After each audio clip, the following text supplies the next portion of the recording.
Hello and welcome to HITC Sport. My name's James, and amid these uncertain times we've decided to go full YouTube and do a tier list video. Yes, we've done more on the channel before when the Irish guy looked at actual football and YouTubers, but today I'm going to look at pundits. I've compiled a list of 31 pundits. It was around 30, then I realised someone had forgot, and I've put them into 5 categories. From top to bottom we've got must watch, very good, alright, match the day C team standard, and must turn the telly off. So let's get cracking with number 1, Gary Neville.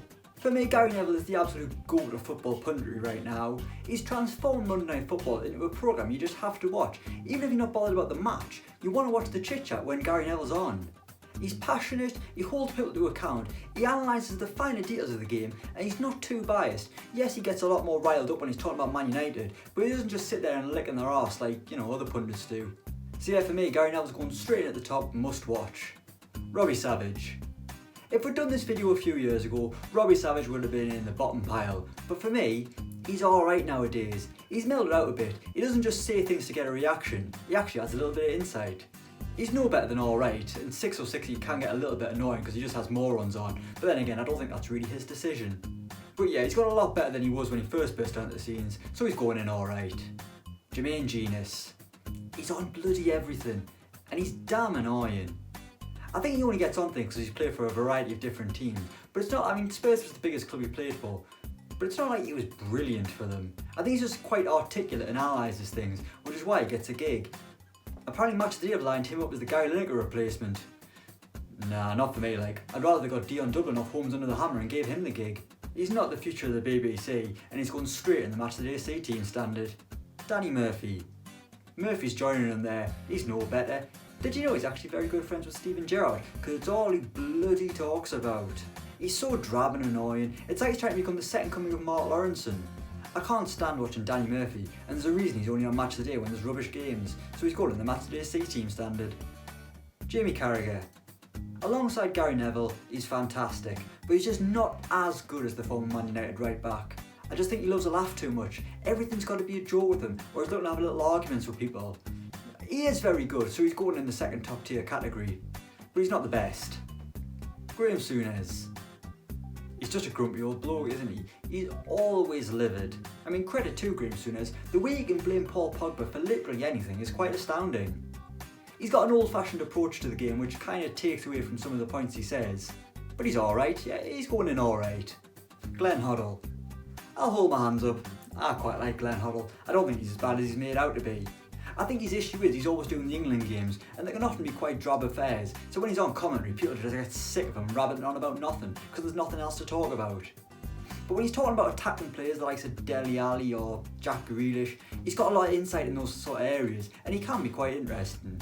But he's no better than alright, so that's where he's going. Chris Kamara. If you only watched him on Soccer Saturday or listened to his Christmas album, you'd think Chris Kamara would be must not watch TV. But he's actually quite interesting when he talks about football. If you watch him on Goals on Sunday, when he's allowed to be serious, not just a parody of himself, he's got some really interesting points. But when he's on Soccer Saturday, it's all about, oh, I didn't see it, Jeff. Oh, has he been sent off? Unbelievable, they're fighting like beavers. It's funny, because it's just a banter programme, innit? But on Goals on Sunday, he's actually interesting. So he's going in very good. And he's got a beautiful voice, hasn't he? Danny Mills. This bloke knows absolutely nought. When he talks about footballers you think, have you ever actually watched them? He just wings it. There's a reason Match of the Day won't even wheel him out half the time. He must turn the telly off. Bottom tier, get out. Martin KEOWN. I think he gets on the telly so much just off name alone. And he's got one of those voices where it kind of sounds like he knows what he's talking about. But when you think about what he's actually said, he doesn't. He's a little bit scary actually, looks like a Bond villain most of the time. If he wasn't an ex-Arsenal player, he wouldn't be on the telly as much, and that's why I'm putting him in Match of the Day C team standard. Chris Sutton. If there's one pundit I hate, it's Chris Sutton. The bloke does me head in. He's what Robbie Savage was 2 years ago. He just says things to get a reaction and stay relevant, and in turn, get himself on the telly more. With his Celtic past, he's obviously always biased to the hoops. But when he's talking about anyone, he's just so annoying. I will turn the telly off if he's on, and that's where he's going. Rio Ferdinand. I don't like the bloke, but he's an alright pundit. Obviously he just talks about Man United all the time, and he's very, very biased to them. Those rants he had on HITC Sport recently, when he said the complete opposite about other clubs in similar situations, it's a bit hypocritical. But deep down, he does know what he's talking about when it comes to defending. but I can only put him in alright. Alex Scott. People say she's just on the telly because she's a woman and she ticks a box, but she's actually quite insightful to listen to. She's level-headed, she's composed, and she makes articulate points. If she's on the telly, I'll pay attention to her. And she just comes across as quite a nice person. There's no ego about her, she's just happy to be there, she's happy to be involved, and that's why she's going very good. Paul Merson. Nah.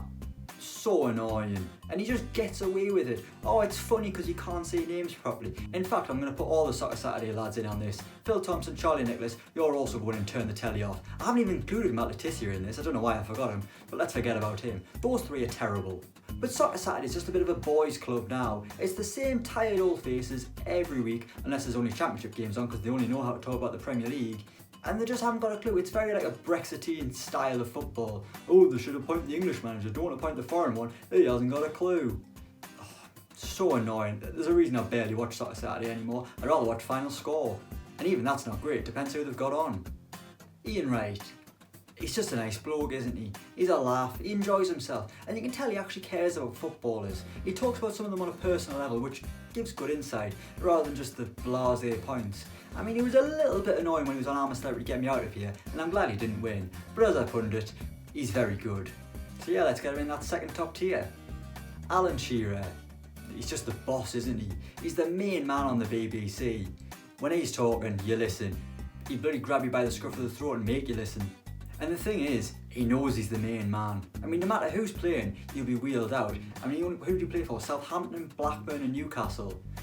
Usually, for the big games, you're thinking about wheeling out the ex-Man United players, ex-Liverpool players, but no matter what, Shearer's going to be on there, because Shearer knows what he's talking about. The man's an absolute god, and he's going in the must-watch tier. SHOLA AMEOBI. From one former Newcastle striker to another, SHOLA AMEOBI, nah, not good. He's only ever on Sky Sports when Newcastle are playing to try and look like they're not being biased towards the other team. But he's crap. He's employed by the club, so he's never actually say anything bad about them. He's going in the C team standard. Not that he's ever been on Match of the Day, and he probably never will be. Garth Crooks. I know I said I hate Chris Sutton, but I really hate Garth Crooks as well. He's just an obnoxious bloke. He's so arrogant. I don't know why people pay so much attention to his team of the week every Monday. Does he really know what he's talking? I mean, I don't care what Garth Crooks thinks, and if he's on the telly, I'm not watching, so he's going in the bottom pile, turn the telly off. Harry Redknapp. This man's an absolute legend. We've already spoken about someone on I'm Celebrity Get Me Out of Here, and there's a reason this guy won it. He's just so lovable. As a pundit, you might not be getting insight into the game, but the stories he tells, Christ, he's like your granddad. You could listen to him all day long. He's just a fun guy, and he's been around the block a million times. He's been at the top and he's been at the bottom. That's why he knows so much about football. And he's just someone you have to listen to. He's must-watch TV anytime he's on. I mean, Christ, I'd watch him on bloody ITV when he's doing that programme with his wife. I'd rather watch that than some of the turgid football that's out there. But anyway, back to Harry Redknapp, he's going in the top tier. Jamie Redknapp. His son's a nice bloke as well, and my God is he handsome. But he's just not as good as his dad. He's alright. He's always on Sky Sports, I think he's just to get the housewives in because he's pretty. But a lot of time he's kind of just there to sort of be the unbiased one. I think he gets a lot of flack for that time he did the thing where he highlighted the corner flag. I think that sort of harrowed him for a little bit. But yeah, he's just alright. He's better on A League of Their Own, he's really good on that. Stick to that, Jamie, do what you're good at. Micah Richards. No, just no. He's only on Sky Sports all the time now because he's an ex-Man City player who's retired. And really, when you look at City's recent history, they're not going to be wheeling out Paul Dickoff to talk about this incarnation of City, because back when he was playing, they were still fighting to get out of the Championship. But Micah Richards is one of the most recent players who's retired to actually be able to go on TV and talk about City, so he's kind of there just to tick a box. They can't have Niall Quinn. I mean, he played for City ages ago. Does Niall Quinn do punditry anymore? Wait, someone check on Niall Quinn. Is Niall Quinn okay? Anyway, back to Micah Richards. He goes on as if he was absolutely class. He was alright when he first emerged because he was strong and athletic, but just look what happened to his career. I thought he was going to be one of the best England right backs for years to come, and it just didn't happen. But still, Sky Sports will wheel him out because he played for City when they were rich and good. That's about the top and bottom of it. For me, he's scoring the Match of the Day C team standard.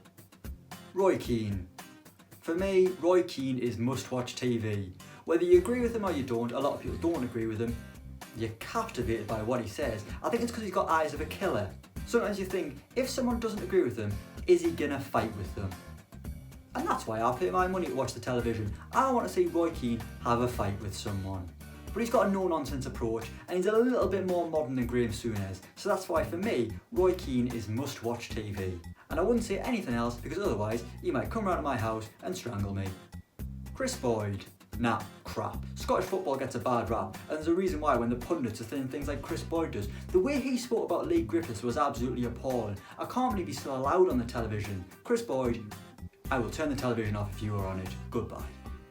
Emma Hayes. The Chelsea women's boss is a brilliant pundit. She's so interesting. She's got such a great mind for the game. When she says things you think, wow, what a way of looking at it. She should be on television more. I know she probably can't because of the Chelsea women's boss, but there's a reason she was actually linked with becoming the Chelsea men's manager. It would be such a stigma, I could never see it happening. But she's got a great mind for football and she's a great pundit. Get her on more. She's very good. She's going in very good. Paul Scholes. I think people would like Paul Scholes more if it actually looked like he wanted to be there. He's always just sort of sulking, trudging in the background, being like, oh man, why did you make us come to the bloody BT Sport studio today? I wanted to play on my Xbox. Anytime anyone asks him a question, he's just like, no crap. But actually when he does sit down and actually talk about it, he's alright. A lot of Man United fans aren't keen on him anymore because of the things he said about the club. But from an outsider's perspective, I think he's alright. We'll put him in there. Mark Schwarzer. Someone from the Goalkeepers Union, I think Mark Schwarzer's pretty decent. It's difficult for goalkeepers because I mean, they just get such a bad rap. You've got like people like Ruud Gullit or, I don't know, Jimmy Redknapp saying, there is no way that goalkeeper should not have saved that. He is appalling. When really they were never goalkeepers, so they don't really have a basis to go off. Whereas Mark Schwarzer gives a much more levelled opinion on goalkeepers, and it's actually a lot more interesting because rarely do we get insight from goalkeepers. I think that it's the kind of position where you're going to get flack no matter what because you're the last line of defence, and we don't really ever get anyone coming out and defending them. So fair play to Mark Schwarzer, you're going in alright. Owen Hargreaves. Owen Hargreaves will pop on my television. I'll stop and think, I forgot you existed and ever played football. Was he born in Canada to English parents or the other way around? Then he played in Germany for Bayern Munich, and he would just sort of rock up for England and he was a pretty half decent. But when he came to sign for Man United and then eventually played for Man City, his legs were gone by then. But as a pundit, he's just a little bit of a cliche. He kind of just says the obvious thing, just sort of slips into the background, takes his money and goes home. For me, match of the day, say team standard. He probably is quite an interesting bloke considering he's played in Germany and he played under Sir Alex Ferguson. But he just never seems to save them. Why don't you say more, Owen? Why? Michael Owen. Our penultimate pundit, that means second last, and the final one going on the turn the telly off category.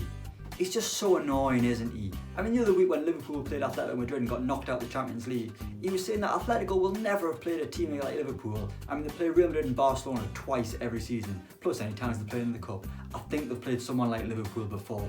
He's just so biased, and to be honest, he's a bit of an arse. I mean, yeah, he was a great player as a kid, but once he lost his fitness, and he's annoying about it. The way he spoke about it, I think it's because of the Newcastle thing I don't like him.